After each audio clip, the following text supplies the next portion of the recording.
កូនមានឪពុកកូនត្រូវដឹងថាធម៌រមែងរក្សាឲ្យយើងមានសេចក្តីសុខតែធម៌នឹងមករក្សាយើងមិនបានឡើយបើយើងមិនចូលទៅរកធម៌ទេនោះប្រៀបដូចជាអាហារនឹងមកឲ្យយើងឆ្អែតមិនបានដោយពិតបើយើងមិនទៅរកបរិភោគនៅអាហារនោះទេយ៉ាងណាមិញ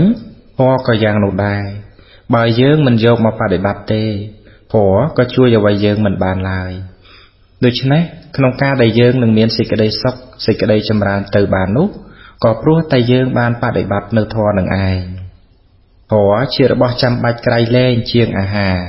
ក្រៃលែងជាងខ្យល់អាកាសនិងក្រៃលែងជាងអ្វីៗទាំងអស់ព្រោះធម៌ធ្វើឲ្យជីវិតយើងមានគុណតម្លៃ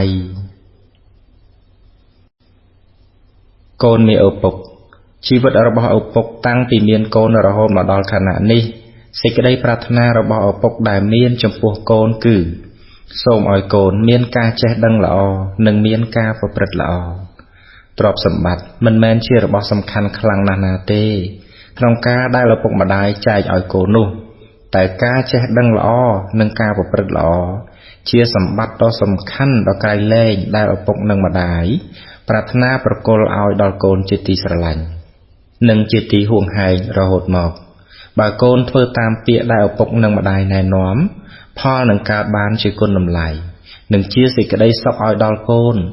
រួមទាំងគ្រួសារព្រមទាំងអ្នកដែលនៅជុំវិញកូនទៀតផងកូនមានឪពុកកតញ្ញូតាធម៌ជាគុណធម៌ដែលសំខាន់ក្នុងភាពជាមនុស្សការដឹងគុណនិងការតបគុណនោះ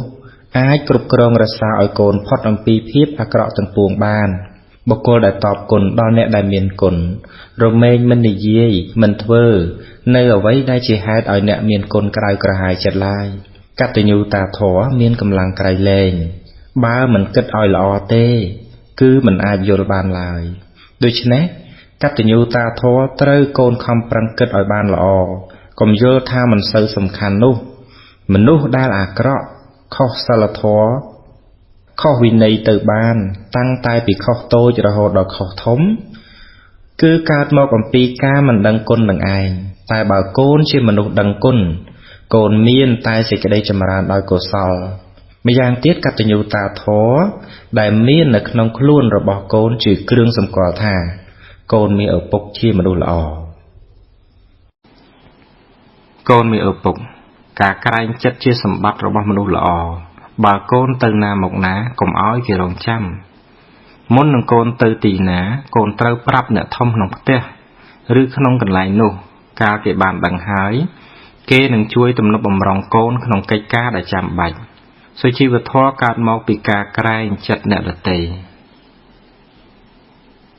កូនមានឪពុកកូននៅទីណាក៏ដោយមិនត្រូវសាងសត្រូវឡើយបើកូនជាមិត្តនឹងមនុស្សគ្រប់គ្នាមនុស្សគ្រប់គ្នាក៏ជាមិត្តជាមួយនឹងកូនដែរកូនចូលនឹករលឹកជានិច្ចថានៅលើផែនដីនេះបើយើងមានសត្រូវតែម្នាក់ក៏វាច្រើនណាស់ទៅហើយចូលកូនកុំពេញចិត្តធ្វើឲ្យគេស្អប់ទាំងកូនខ្លួនឯងក៏កុំចូលចិត្តស្អប់អ្នកដទៃឡើយសាងមិត្តកុំសាងសត្រូវកូនមានឪពុកបើអ្នកដទៃធ្វើខុសមកលើកូនចូលកូនកុំយកកំហឹងទៅទល់នឹងកំហល់ឲ្យសោះកូនត្រូវឲ្យអភ័យហើយត្រូវសម្លឹងទៅរកសេចក្តីល្អរបស់គេឲ្យបានច្រើនបើកូនរកអំពើល្អរបស់គេមិនឃើញទេកូនត្រូវតែអាណិតគេព្រោះគេកំពុងតែមានគ្រោះកាចចូលកូនមានឪពុកចាំទុកថាគេមានផ្នែកបែកមិនល្អកូនកុំខ្នើសកូនត្រូវជ្រើសរើសយកសល្អគេមានជាប្រយោជន៍ហោចប្រកាន់ឆ្ពោះនិព្វានខុសប៉ុន្មានជាបាបគ្រោះរបស់គេការគ្រប់គ្រងចិត្តនាំមកនូវសេចក្តីសុខកូនមានឪពុកកូនកុំជាម្ចាស់បំណុលឡើយព្រោះធ្វើឲ្យកូនមានទុក្ខកូនកុំចូលចិត្តខ្ចីរបស់របរប្រើប្រាស់សម្ពុតខោអាវរបស់អ្នកដទៃកូនត្រូវចាត់ចែងត្រៀមរៀបចំឲ្យមានព្រមបើមិនមាននិងមិនចាំបាច់ទេគឺមិនត្រូវប្រើរបស់នោះឡើយមារយាទល្អជាសម្បត្តិដ៏ប្រពៃកូនមានឪពុកបើកូនមិនចង់ឲ្យបែកមិត្តកូនកុំខ្ចីប្រាក់មិត្ត ឯការចូលចិត្តសូមរឹតតែកំណះទៅទៀតការលួចរបស់អ្នកដទៃខុសទាំងច្បាប់ខុសទាំងសិលធម៌នាំឲ្យមានពាវេរាទៀតផងកូនចូលចាំទុកថាទ្រព្យសម្បត្តិមាសប្រាក់របស់យើងចោរអាចលួចយកទៅបានតែចំណេះវិជ្ជានៅជាប់ជាមួយនឹងខ្លួនអ្នកណាក៏លួចយកទៅមិនបានដែរវិជ្ជាជាកំណត់ទ្រព្យជាប់នឹងខ្លួនកូនមានឪពុកកូនកុំទៅផ្ទះគេញឹកញាប់ពេកព្រោះគេអាចធុញទ្រាន់មិនចង់ទទួលរឿងនេះកូនអាចសង្កេតបានដោយខ្លួនឯងបើអ្នកណាមកផ្ទះយើងញយៗកូនក៏មិនពេញចិត្តដែរព្រោះដូច្នោះកូនមានឪពុកកុំទៅផ្ទះគេញាប់ពេកទៅរកគេឲ្យគេត្រេកនេះជាដំណើររបស់មនុស្សល្អកូនមានឪពុកបើកូនទៅផ្ទះអ្នកដទៃកុំចូលបន្ទប់ដេករបស់គេវាតែគេអនុញ្ញាតការចូលទៅហើយកុំរវិមរវាមរុករើអ្វីៗឡើយហើយកូនមានតួនាទីសរសើរនៅអ្វីដែលកូនគួរសរសើរនាទីរបស់កូនក្នុងឋានៈជាភ្ញៀវ1សម្ដែងការគោរពដល់បុគ្គលជាធំដែលគួរគោរព2ឲ្យការស្និទ្ធស្នាលនិងភាពជាមិត្តដល់អ្នកតូច3ឲ្យការរីករាយដល់ម្ចាស់ផ្ទះឬម្ចាស់កន្លែងនោះដោយពាក្យសរសើរត្រូវប្រយ័ត្នក្នុងការរិះគន់និន្ទាក្នុងរឿងអ្វីមួយភ្ញៀវល្អដូចជាផ្កាដែលគេចូលចិត្តកូនមានឪពុកការឈើជាទីពេញចិត្តនៃសត្វឃ្មុំយ៉ាងណារបស់ស្អុយទាំងឡាយមានលាមកនិងសាកសពជាដើមក៏ជាទីពេញចិត្តនៃសត្វរុយយ៉ាងនោះដែរបើកូនស្រីសម្លាញ់របស់ឪពុកមានកាយកម្មល្អមានវាចាល្អនិងមានចិត្តល្អរមែងប្រៀបដូចជាផ្កាឈើតែបើកូនមានកាយកម្មមិនល្អវាចាមិនល្អនិងចិត្តមិនល្អទេកូនក៏ប្រៀបបាននឹងរបស់ដែលស្អុយដែរកូនស្រីមាសឪពុកក៏បីជ្រើសរើសដោយខ្លួនឯងកូនស្រីមាសឪពុកក៏បីជ្រើសយកដោយខ្លួនឯង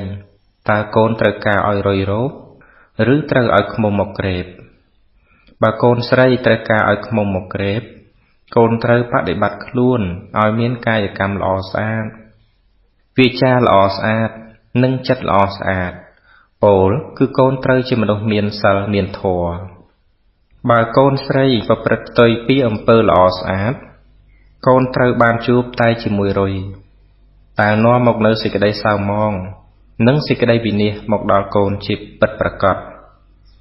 ឃ្មុំក្រេបផ្កាមិនធ្វើឲ្យខូចផ្កាមានតែនាំយកលំអងកេសរទៅធ្វើជាទឹកផ្អែមតែខ្លួនឯងជាផ្កាសម្រេចបានជាផ្លែញ៉ាំងប្រយោជន៍ក្នុងលោកឲ្យបរិបូរណ៍នៅនឹងខ្លួនសត្វឃ្មុំមិនមានមេរោគមិនមានរបស់ស្មៅគ្រោកមានតែលំអងកេសរផ្កានេះជាឈ្មោះនៃមនុស្សល្អបើកូនជាមនុស្សផ្កាកូននឹងមានមនុស្សល្អមករកកូនញ៉ាំងប្រយោជន៍ឲ្យទូលំទូលាយម្យ៉ាងទៀតឃ្មុំឈ្មោះនៃសិរីសួស្តីឪសូមឲ្យពរកូនស្រីសូមឲ្យកូនស្រីបានទៅជាមនុស្សល្អប្រៀបបីដូចជាផ្កាឈើសូមឲ្យកូនស្រីបានកន្លងរួចពីការសៅហ្មងកុំជាមនុស្សស្អុយឡើយកូនមានឪពុកចូលកូនពិចារណានៅកំណាព្យនេះរូបសល្អរៀងគួរស្រឡាញ់តែចាញ់ល្អចិត្តគំនិតជាមិនយូរប៉ុន្មានរូបជារាឯចិត្តល្អជាមិនចាស់ឡើយកូនមានឪពុកចូលកុំភ្លេចធម៌ថ្លៃជាងពេជ្រនាំដល់ត្រើយមានរូបមានរោគឥតស្រាកស្បើយកូនអើយព្រះធម៌មិនចេះឈឺបើកូនរៀនធម៌អប់រំចិត្តប្រព្រឹត្តសុចរិតចិត្តកូនភ្លឺជីវិតត្រូវស្លាប់រូបត្រូវឈឺប៉ុន្តែចិត្តភ្លឺមិនស្លាប់ទេចិត្តភ្លឺភ្លឺខ្លាំងជាងសូរិយាភ្លឺដោយបញ្ញាចិត្តទំនេរបើចាស់ឈឺស្លាប់ព្រោះក្តីស្នេហ៍ឯចិត្តទំនេរផុតទុក្ខហោងចិត្តល្អមិនជារាព្រះធម្មមាមិនចេះឈឺខាត់ចិត្តឲ្យបានភ្លឺមានពន្លឺផុតក្តីស្លាប់កូនមានឪពុក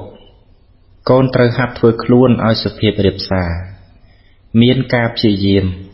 ចេះអើពើជួយធ្វើការអ្នកដទៃដោយសេចក្តីពេញចិត្ត នឹងធ្វើខ្លួនឲ្យជាមនុស្សបានការដើម្បីជាប់ជាឧបនិស្ស័យដល់ធំឡើងកូនបានធ្វើជាមនុស្សល្អជាមនុស្សមានសេចក្តីចម្រើនមាំទាំក្នុងជីវិតកូននៅតូចគួរធ្វើអ្វីដែលត្រូវឲ្យនៅក្នុងការវឹកហាត់កសាងខ្លួនបើកូនមានស្មារតីកសាងខ្លួនជានិច្ចនោះកូនធ្វើអ្វីតែងមានរបៀបរៀបរយកាលបើមានរបៀបរៀបរយល្អហើយកូនអាចរៀនសូត្រនិងធ្វើការងារផ្សេងបានដោយត្រឹមត្រូវតទៅកូននឹងបានជាមនុស្សមាននៅសេចក្តីសម្រេចនិងសេចក្តីចម្រើនឲ្យដល់ខ្លួនឯងព្រមទាំងសង្គមគ្រួសារសង្គមជាតិក្នុងអនាគតយ៉ាងពិតប្រាកដកូនមានឪពុកកូនត្រូវតែជាមនុស្សល្អដូចតទៅ 1. ជាកូនដែលល្អរបស់ឪពុកម្ដាយ 2. ជាសិស្សដែលល្អរបស់គ្រូអាចារ្យ 3. ជាមិត្តដែលល្អរបស់មិត្ត 4. ជាប្រជាពលរដ្ឋល្អរបស់ប្រទេសជាតិ 5. ជាសាវកល្អរបស់ព្រះសម្មាសម្ពុទ្ធចូលកូនមានជីវិតត្រឹមត្រូវនៅក្នុងលោកនេះដោយខំប្រឹងសាងនូវសុចរិតពិតប្រាកដចូលកូនរស់នៅឲ្យបានជាសេចក្តីសង្ឃឹមរបស់មនុស្សទាំងឡាយចូលកូនប្រាថ្នាឲ្យពិភពលោកបានជួបនៅសេចក្តីសុខស្ងប់កូនមានឪពុកមោទិតាប្រែថាត្រេកអរតាមគឺជាដំណើរនៃចិត្តដែលទន់ភ្លន់ទៅរកអ្នកដទៃនៅពេលដែលអ្នកដទៃមានសេចក្តីសុខឬបានលៀបបានយសសូមឲ្យមុទិតាជាអភរណៈគ្រឿងប្រដាប់កាយនៃកូនប្រុសស្រីទាំងឡាយឪពុកសង្កេតឃើញថាមនុស្សចំនួនច្រើនដោយប្រក្រ